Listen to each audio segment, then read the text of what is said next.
Halo semuanya, perkenalkan gue Vibian Delpi, seorang manusia biasa dan selamat datang di channel gue dengan segmen Bahasa Bullshit. Oke Pak, jadi ini adalah konten perdana gue dan di konten perdana ini gue nggak akan bahas hal-hal yang bersifat ilmiah, serius ataupun bersifat kaku gitu ya, ataupun formal. Gue nggak akan bahas itu Pak, tapi yang akan gue bahas ialah seputar storytelling dan juga semua hal, semua basa-basi yang ada di pikiran dan hati gue dan diri gue ini Pak. Gue akan bahas suatu judul storytelling yang bahkan gue buat sendiri gitu ya. Yang berjudul Merpati dan Elang gitu Pak. Nah, kenapa gue buat cerita ini? Cerita ini terinspirasi ketika gue menghadiri acara bedah buku ada di Winredin Inter Lampung gitu kan. Nah, di acara itu dihadiri bintang tamunya sekaligus pemateri yaitu Bang JS Khairin. Nah, jadi Bang JS ini seorang novelis gitu kan. Novelnya udah banyak seperti Kami Bukan Sarjana Kertas, Bukan Suara, Dompet Ayah, Sepatu Ibu, dan lain-lain banyaknya gitu kan. Beliau juga mendapat penghargaan di tahun sebelumnya, 2 penghargaan sekaligus Pak. Yaitu lupa gue penghargaannya apa. Tapi yang jelas beliau dapat penghargaan dan novel-novelnya jelas punya nilai dan harga yang tinggi. Sebuah value di dalam novelnya gitu kan. Gue udah baca 2 novelnya dan itu bagus banget. Gue rekomendasi untuk baca sih. Oke, jadi kembali lagi ke acara tadi bedah buku ya. Di situ Bang Jayas Khairin menceritakan suatu metafora. Metafora itu mengambil dari referensi merpati dan juga elang, Pak. Jadi beliau itu menggambarkan bahwasannya merpati itu ialah seorang yang dikekang oleh tuntutan-tuntutan, mungkin dari segi keluarga, segi tradisi, dan lain-lain. Nah, sedangkan si elang itu adalah metafora dari orang yang bebas-bebasnya bisa terbang tinggi, menggapai mimpinya, dan juga pergaulan dalam hal keinginan, keputusan, dan lain-lain gitu, Pak. Nah, jadi dari cerita tersebut gue mendapatkan suatu inspirasi untuk membangun dan buat suatu cerita Pak. Jadi kita mulai aja ceritanya. Di suatu tempat, di suatu kandang, ada seekor merpati dan segerombolan lainnya gitu. Merpati itu dari dulu, dari kecil tinggal di sebuah tempat Pak. Sebuah tempat yang aman, nyaman, mendapat fasilitas makanan, minum, dan lain-lain. Bahkan bercinta dengan pasangannya itu dengan aman dan tentram Pak. Gitu. Tapi dengan satu konsekuensi, mereka nggak bisa terbang tinggi. Kenapa? Karena kakinya diikat bersama kandang tersebut dan tidak bisa terbang melebihi batas dari kandang tersebut, Pak. Suatu saat, ada satu merpati nih, Pak. Satu merpati dia lagi menatap ke langit dan gerombolan lainnya lagi asik lah. Ada yang lagi ngobrol, ada yang lagi main, ada yang lagi makan gitu kan. Cuman dia sendirian menatap ke langit sambil merenung gitu kan, Pak. Nah, di situ ketika dia merenung, tiba-tiba satu merpati ngedatengin dia Pak, nanyain, lu kenapa diem aja dari tadi? Nah, dijawablah sama merpati yang tadi yang merenung itu. Kita panggilnya merpati yang merenung ini si putih gitu kan, merpati putih. Si merpati putih ini jawab Pak, katanya, enak ya, kayak burung-burung lain bisa terbang tinggi, menembus langit, awan, dan mendapatkan sebuah kebebasan gitu kan. Wah, kayaknya asik tuh gue kalau bisa kayak gitu. Dijawablah sama si hitam, lu jangan aneh-aneh dah. Kita udah punya tempat nyaman, aman di sini, lu pengen terbang. Tapi gimana? Gue bosen. Gue punya sayap tapi nggak bisa terbang, Pak. Mau gimana coba? Ya kali gue nyampe tua di sini terus. Nah, si temannya tadi akhirnya, alah ya udahlah basing lu lah. Tapi juga nggak akan bisa kan lu. Kaki lu keikat. Ya sudah, si putih lanjut merenung di situ, meratapi nasibnya yang tidak bisa kemana-mana, tidak bisa pergi jauh, terbang tinggi, menggapai kebebasannya. Di tempat lain, Pak, di atas langit yang jauh sana dan bebas, terdapat seekor burung elang. Di mana burung elang itu sudah berjam-jam dia berputar-putar di langit-langit di siang hari yang panas gitu kan, sembari perutnya yang kelaparan, Pak. Dia sudah berjam-jam berkeliaran, tidak pernah nemu yang namanya mangsa. Anak ayam, bahkan ayam gak ada yang dia temuin, Pak, gitu kan. Dia sudah putus asa, terbangnya mulai lemas. Sampai akhirnya tiba-tiba dia menemukan suatu kandang, kandang merpati. Di mana di situ banyak gerombolan merpati, tetapi dia melihat merpati-merpati itu diikat. Nah, ketika melihat itu, si elang tiba-tiba punya ide, Pak. Ide cemerlang bagi dia kan. Sambil tersenyum dia turunlah ke kandang itu. Nah, ketika turun, Para merpati kaget sontak. Baru pertama kali mereka lihat burung sebesar itu bisa terbang setinggi langit turun ke dekat-dekat mereka gitu kan. Mereka menggeromboli lah akhirnya si elang tadi. Tapi mereka nggak berani untuk bicara kepada elang, Pak. Karena ya mereka ngelihat kaki elang yang besar dan kukunya yang panjang-panjang. Mereka takut. Tapi tiba-tiba si merpati putih tadi datang menghampiri dan dia kagum. Wih bro, keren banget lo bisa terbang tinggi kayak gitu. Gimana caranya? Gila, sayap lu juga gede banget tuh. Seneng, pengen gua kayak gitu. Asiknya terbang tinggi di sana. Asik nggak? Tanya si merpati putih itu. Si elang jawab, wah iyalah jelas asik banget bro di atas sana. Sambil yang ngir-ngir dia jawab. Si merpati putih, dia bilang lah ke elang, lu udah jelajahin kota ini kemana aja bro? Dijawab sama elang, wah udah kemana-mana lah bro. Ada tempat-tempat indah, dari atas sana lu bisa lihat semua hal di dunia ini gitu kan. Si merpati putih makin iri bro. Akhirnya dia ngajak ngobrol si elang. Wah gue pengen banget tuh kayak gitu, tapi sayangnya gue diikat di kandang nih, gimana ya? Si elang tiba-tiba nyengir pak. Dia mendapatkan sebuah ide yang lebih busuk lagi. Karena si merpati putih tadi terhaslah kan dengan kebebasan itu. Si elang ngomong begini, wah sayang banget bro lo diikat kayak gitu. Jelas sih, pasti lo gak bisa ngerasain nih terbang bebas. Wah, gue jadi kasihan deh sama lo.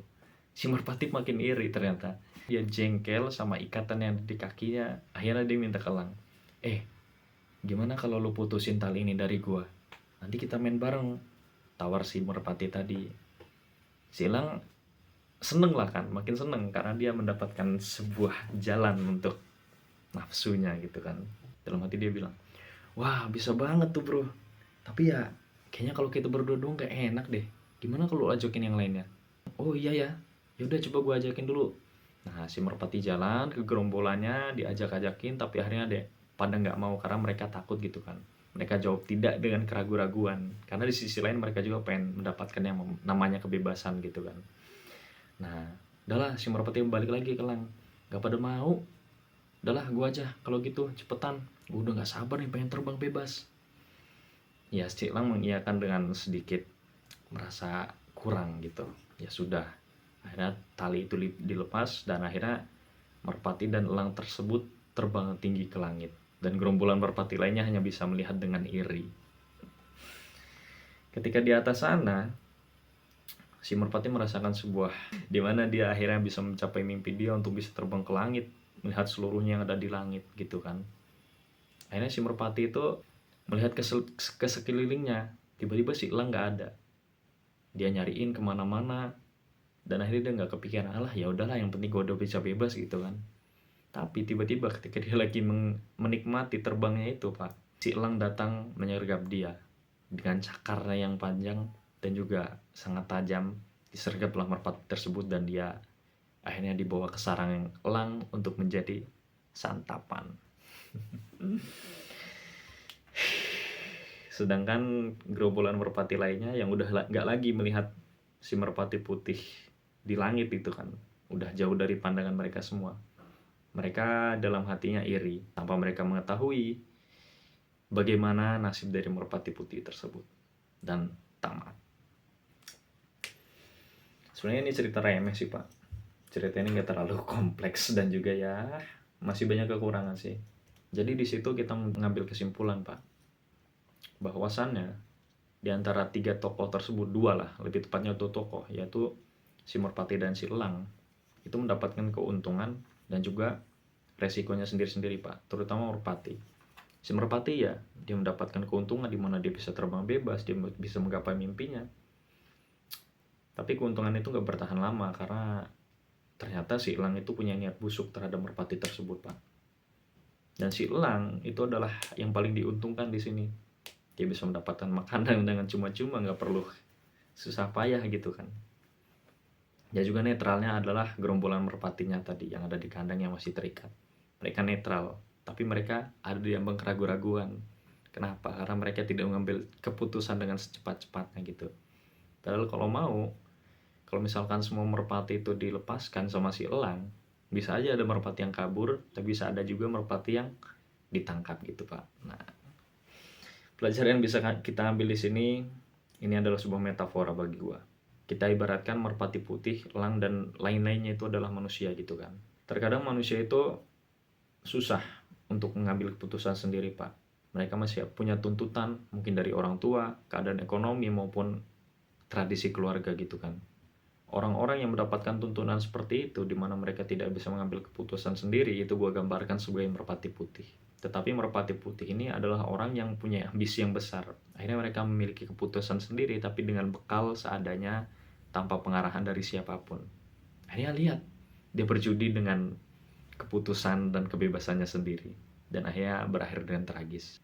Lalu gerombolan merpati bagaimana? Ya mereka fine-fine aja, aman-aman aja gitu. Tapi mereka punya penyesalan di situ. Penyesalan itu ialah tidak memiliki kebebasan untuk memiliki keputusan sendiri gitu. Jadi mereka menyesal dengan keputusannya untuk tidak ikut merpati putih, dan akhirnya terjebak di kandang itu lebih lama lagi. Di sisi lain mereka masih berharap si elang bakal datang lagi untuk menyelamatkan mereka, melepas tali jeratan mereka. Dan si elang adalah pihak yang paling diuntungkan, Pak. Kenapa? Karena dia nggak perlu melakukan suatu hal dengan effort yang besar, tapi dia mendapatkan keuntungan yang secara cuma-cuma diambilnya gitu, Pak. Ibaratnya kalau di kehidupan manusia, elang ini adalah orang yang bebas gitu. Bebas tapi mereka tidak punya takaran dalam rasionalitas mereka dan moralitas gitu, Pak. Jadi mereka mengorbankan orang lain untuk mendapatkan kepentingannya sendiri. Ya, seperti kalian tahu lah. Seperti kalian tahu yang ada di atas sana dan di Indonesia ini, Pak. Itu adalah elang-elang. Tapi ya seperti mereka nggak pantas sih disebut elang, Pak.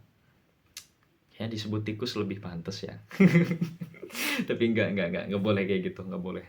Karena ini bukan forum untuk mengkritik atau gimana pun, ini forum untuk menggambarkan kehidupan manusia gitu, Pak. Intinya tiga aspek ini, merpati putih, segerombolan merpati, dan elang, itu adalah metafora dari kehidupan manusia. Dan ini nggak paten, Pak, nggak harus pasti, karena semua kemungkinan itu selalu ada. Maka dari itu kita harus membekali diri kita untuk mendapatkan kemungkinan dan keberuntungan tersebut. Seperti kata-kata yang pernah gue dengar tapi lupa dari siapa gitu ya. Kata-katanya seperti ini, Pak. Keberuntungan itu tercipta ketika kemampuan dan kesempatan itu bertemu di saat yang tepat, Pak. Maka dari itu, latihlah skill lu, latihlah kemampuan lu, dan ketika kesempatan lu udah datang, disitulah tunjukkan semuanya untuk mendapatkan keberuntungan. Kata-kata hari ini. Wah. Jadi sekian konten dari gua. Semoga bermanfaat. Apabila ada kesalahan, oh ya, dan juga gua membuka forum ya, forum di komentar. Kalian keluarkanlah opini kalian tentang cerita ini. Mungkin cerita ini ada kurangnya atau lebihnya gitu kan, kalian opinikan, baik berupa kritik, saran, pujian, ataupun maki-makian, gue terima semuanya, oke? Jadi sampai jumpa di konten selanjutnya, dan kata-kata terakhir gue untuk menutup konten kali ini, in case I don't see ya, good morning, good afternoon, good evening, and good night.